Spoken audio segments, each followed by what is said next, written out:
guys, I'm Rock the Jake, and welcome to Game&Think, the show that brings the lesser-heard thoughts of a gamer to the front of your attention. To be blunt, a lot of us get lonely. I get lonely, and it sucks. It can come from social stigma, family relations, even health issues. But there are healthy ways to deal with loneliness, and one of them is through video games. I know that sounds cheesy, but it's better than hardcore drugs. Sometimes games cue the emotional response of loneliness to affect the game in one way or another. So that brings me to my thought for today.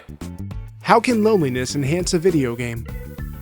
Before we start, let's put a fairly concrete definition on loneliness so we can really understand what it is. Dictionary.com defines loneliness as destitute of sympathetic or friendly companionship, intercourse, support, etc. Loneliness can occur in an individual when that person is either by him or herself for too long, or is surrounded by too many people and becomes defensive and isolated.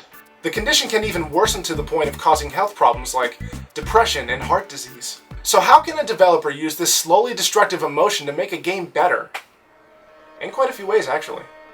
One way loneliness can be used to add to a game is by implementing it as atmosphere in games like Silent Hill or Darksiders 2. For the latter, despite the big set pieces and strong action, the game will put you in large open areas that can accentuate a lonely feeling solely by atmosphere. In the former, the developers used environmental effects like fog and darkness to both cover the game's technical limitations and to extend to the player the eeriness of Silent Hill as a place, as a state of being. Whether you feel ready for a fight or completely helpless, the atmosphere and environments in a game can evoke a feeling of loneliness that can help the player remember certain parts about the game. But atmosphere and events can only go so far. Loneliness is something brought up through events in someone's life. How can that be conveyed purposefully? This can be achieved through different circumstances in a story. Take Portal, for example. Throughout the game, the only voice you hear is that of GLaDOS. As you go through the sterile settings of the complex, you begin to notice something wrong with her that already puts you on edge.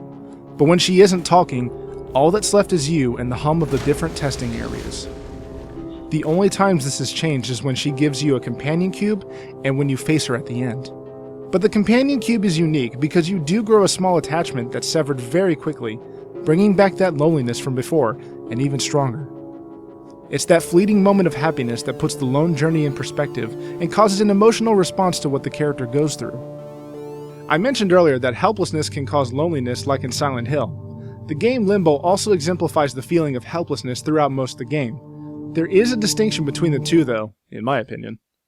In Silent Hill, you feel more physically helpless than in Limbo where you feel mentally helpless. The game isn't about fighting, it's about solving puzzles to get to your sister, mother, whatever. So when a puzzle becomes particularly tough, like the gravity puzzle at first, it becomes a strain. Combine that with the black and white aesthetic, the minimalist music, and atmospheric sound design, and the fact that you're a silhouetted kid with glowing eyes, it causes unease and some lonely feelings as the game progresses. After all, you're still just a kid in a big, very scary world, and you're alone in your struggle. But what about a case where you're feeling powerful and you have great medical and situational supplies? Can you still feel lonely? Well, Metro 2033 proves yes, you can. Metro 2033, based off the book of the same name, does a wonderful job of creating a lonely feel in specific parts of the game through its surprisingly alive world. The backstory is that nuclear bombs exploded everywhere, and some of the last humans on Earth live in the metro stations throughout Russia. With this context, you get to see people who should be beyond depressed, but living a fairly simple and for some, kind of happy life. But the protagonist, Artyom, gets pulled out of his life to go on a mission to save the remaining lives from some supernatural presence. Along the way, he meets strong, kind people who unfortunately give their lives so that he can go on. There's something to be said about desensitization to a certain event or emotion as it repeats. But Metro 2033 does a pretty good job of stringing along hope just to snatch it away and have you fend for yourself. You can get lonely and you can get scared, even if you're packing some serious heat, because the enemies are just as strong or oftentimes stronger than you. Outnumbered, outmatched. You can feel lonely and afraid until someone comes by to lend a hand. Now, all of my examples so far have been based on atmosphere, story events, and settings, but there is a way to portray loneliness through gameplay alone. That's where we bring in loneliness. The game is a very simple flash game where you, the main square, go forward until the end. As you go, you come across groups of squares all together, and when you get closer to them, they move away from you and fade away. As you continue, the screen gets darker and less squares show up until everything fades into black.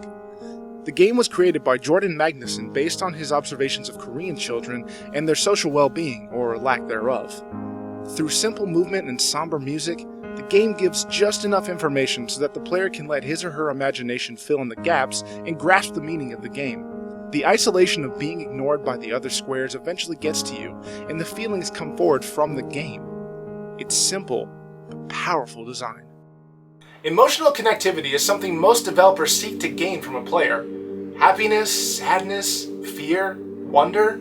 These are more of the common emotions that tend to be brought out. But loneliness feels like something almost untapped, at least by itself. Usually it gets paired with fear for horror games, but loneliness by itself is a powerful emotion and can stand on its own merit. But as I said earlier, it is a slowly destructive emotion. While it is a great emotional tool to further the quality of a game, I'd actually hope developers wouldn't abuse it because it could cause mental and emotional damage to a player. It's a very tricky line to balance, but I think the games I've mentioned all implement it well. There's a fact of life that happiness is much more enjoyable after we go through a time of trials, whether that be anger, sadness, or loneliness. Whether it's a light touch in the atmosphere, the result of NPCs you encounter, a constant theme offset by mental rewards, or a short, concentrated experience, loneliness can be strategically used to make a gaming experience better and build the world of the game. As long as it's used well and respected, it can be the bridge between the experience and the player's emotions. All this talk about loneliness gets me wondering though, what if there's a similar, more positive concept that can be used? The gears are turning. Well, I've got to get going. I got some thinking to do. Peace out. Hey guys, thank you so much for watching. Share the video if you liked it, explore my other videos, and stick around for a special message after this is done. And check me out on Twitter and Facebook in the description below. Have a great day.